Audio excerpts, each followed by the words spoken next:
Good morning guys, welcome to another video and welcome to South Shields. Now you can probably guess why I've come to South Shields today. Look at this lovely blue sky and look at that lovely red freshly painted lighthouse in the distance. Now it's a lovely subject to photograph, but unfortunately the last time I came here it was covered in scaffolding because they're actually painting it. So now it's freshly painted. It's going to look the best it's probably ever going to look for quite a while. So to start the day off, what I'm going to do is I'm going to have a little bit of an explore, try and find a sort of perfect viewpoint so I can compose a shot making the most of these lovely grasses that you can see here. Obviously the lovely blue sky and the red lighthouse. And today I'm going to be using my little Panasonic GX9 with the kit lens, which is a 14 to 42mm lens. So yeah, let's see how we get on.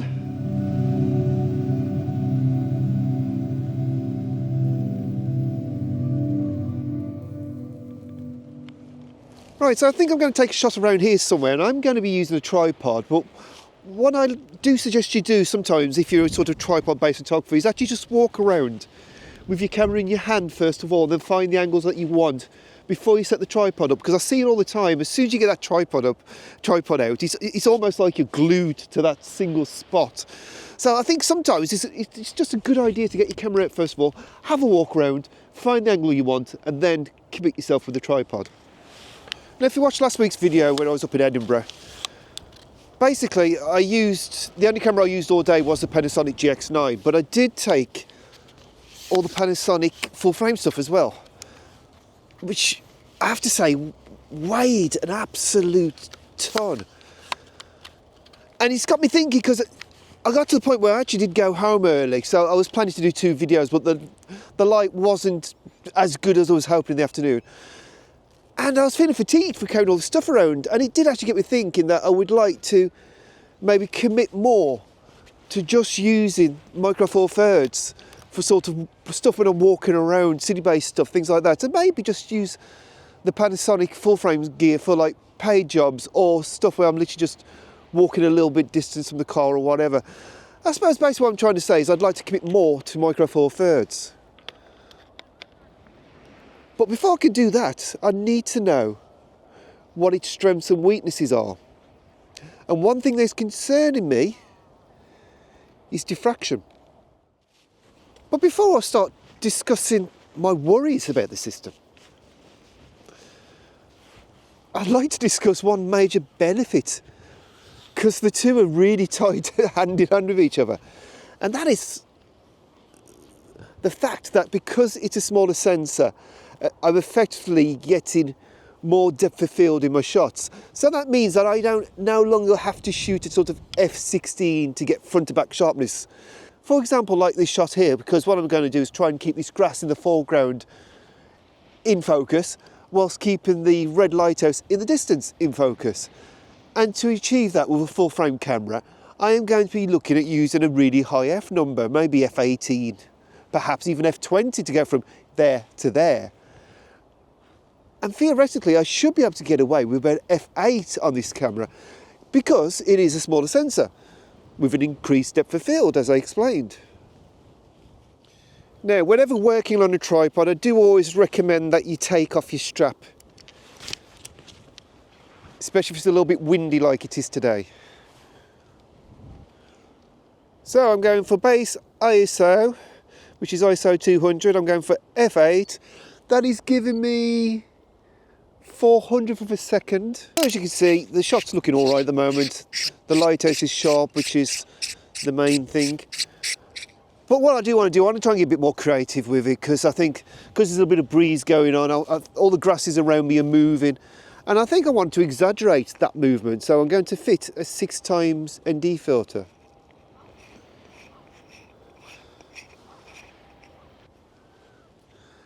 So I'm now getting a 15th of a second f8,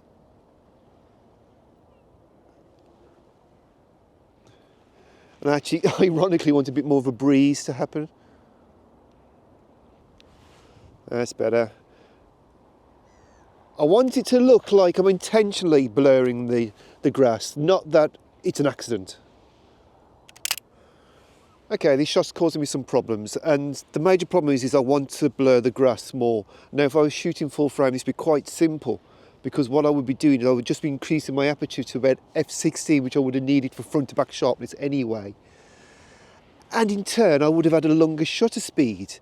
As it is, I'm shooting at f8, ISO 200 with a 6x filter on, and I'm only getting a 1/6 of a second. And that's simply not enough to blur the grass as much as I would like. So ideally what I would need to do is increase that f number, increase the aperture, shut it down a little bit more. So as I close the aperture down, basically less light will come in, I'll have a longer shutter speed. However, the problem with that is as I shut the aperture down by increasing the f number, I introduce the problem of diffraction, and without getting too geeky, what this will effectively mean is my shots will become softer. So if I want front to back sharpness, and I'm going to this degree of doing it, what I will find is actually things will start to get slightly softer as opposed to being sharper, which I know all sounds very geeky and quite confusing, and I will explain better a little bit further on in the video. But for the purpose of this shot, what I'm going to do is I'm just going to hit the f number up to f16. And I know there's going to be some Micro Four Thirds users out there at the moment who are wincing and probably shouting at the screen. And I apologise. I've read the comments in previous videos, but I suppose what I'm trying to achieve in this video is trying to work out, does it actually matter? Does it matter if I choose f16 occasionally? Is it the end of the world? So I'm going to take a shot, and then we're going to do a bit more of a controlled test and see what difference it actually makes.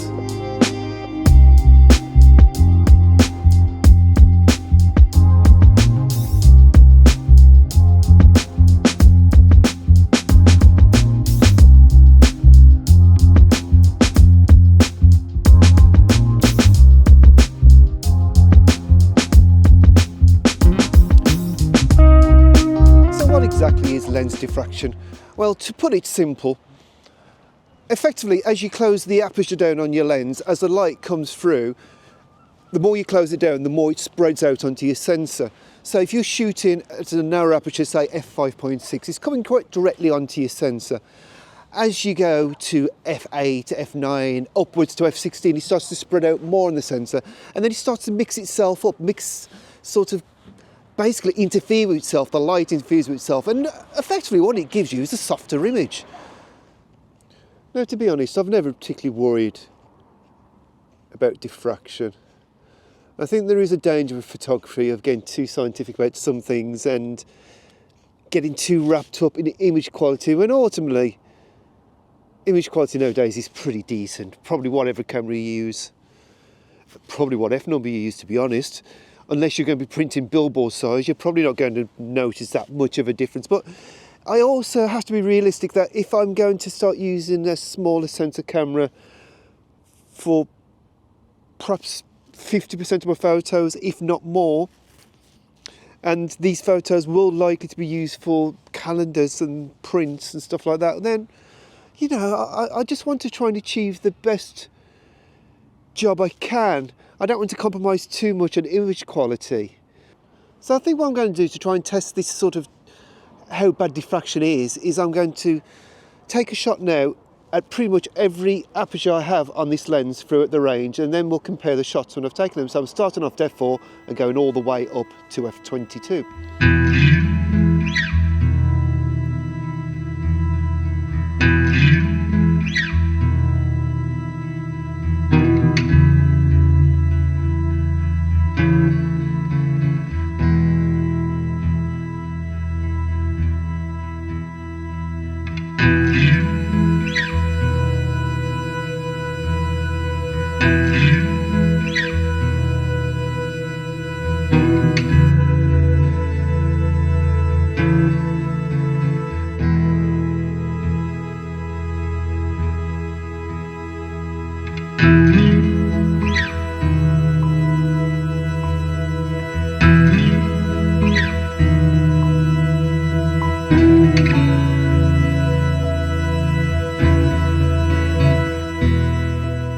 So I think that clearly demonstrates that as soon as you go above the middle aperture range, say f8 to f11 upwards, that the image quality does take a distinct drop. You know, it did get a lot softer. However, if I was out shooting just a normal landscape and I just want normal front to back sharpness and I'm trying to freeze motion as opposed to blurring motion, then having a smaller sensor-based camera with smaller lenses with an increased depth of field is a real bonus for that kind of work. But if I want to do long exposures where I may need to go into the f/16 to try and block out more light, then using Micro Four Thirds for me could actually be a bit of a problem. However, I think I may have a solution. Now, as you're probably aware, a number of OM system cameras have something, I think it's called Live ND, which effectively takes a sequence of shots and then merges it to almost sort of emulate using an ND filter. So the best way to think of it is an electronic ND filter built into the camera. Now, what I'm going to try and do is achieve the same thing here. So I'm heading down back to the lighthouse. And what I want to try and do is actually take an extreme long exposure of the rocks at the bottom and the actual lighthouse itself. However, I'm going to be using the 6x filter I used earlier.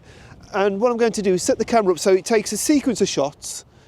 And then what I'll do is, when I get them back home, is I will combine them in Photoshop and basically blend them to create one single shot. Now I know that sounds like it's quite a convoluted approach to it, and in some ways it is, but if it achieves what I need it to achieve, then, and it means I don't have to go out and buy a new camera body, then I think I'll be happy, because I don't do a huge amount of long exposures. But you know, there's only one way to find out. Now I believe the tide's coming in at the moment.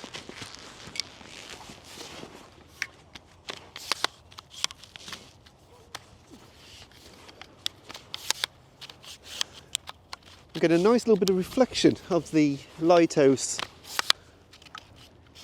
and the shallow water here, so that's nice. Right, so here we go. Time-lapse mode. 200 shots. Start. And what I'm going to do, I'm going to set my timer at the same time so I can actually see. Well, it should be quite easy to work out. Roughly 200 seconds, so nearly 3 minutes, it should be. Of course, the only problem I think we're going to have is that there will be a slight gap in between every exposure. But I think just to see if it's working, I think this should be good enough. And when it's finished wearing away and it's completed its sequence of shots, I'll import the photos into Lightroom and Photoshop, blend them all together, and I'll put them up on the screen for you to have a look at.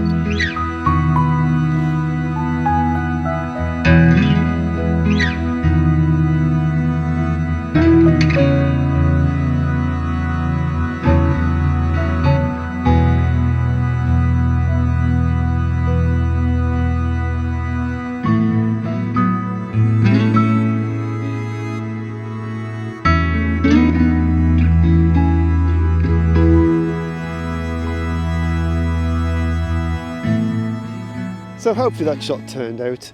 But you know what, I was thinking while it was wearing away that an obvious answer for me would be just to get some stronger ND filters, because I do have a 10x filter, but I don't have it for that filter thread.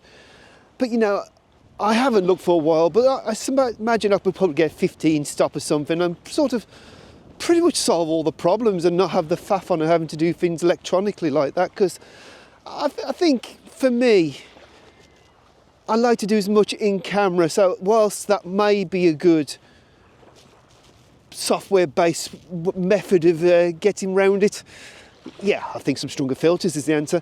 But anyway, the takeaway from all of this, yeah, diffraction could be an issue if you want to pixel peep and you want to worry too much about it. I suspect even the shots that I've taken today, which were at f/22 and had really bad diffraction on them, I suspect as soon as I put them into software, I could quite easily clean that up, especially using something like DxO, which does a fantastic job of sort of diffraction correction and stuff like that. So it's probably really not much of an issue. A bit like I said in last week's video about kit lenses. I think software can do so much nowadays that perhaps we need to just stop worrying about it all and just go out and take some photos. So that's my takeaway. Don't worry about diffraction. Just go out, take your camera out, take some photos and enjoy yourself. And on that note, I would like to say, I hope you guys have enjoyed this video. Thanks for watching. If you have, please give it a thumbs up, maybe subscribe to the channel, and I'll see you next week for another one. Thanks again.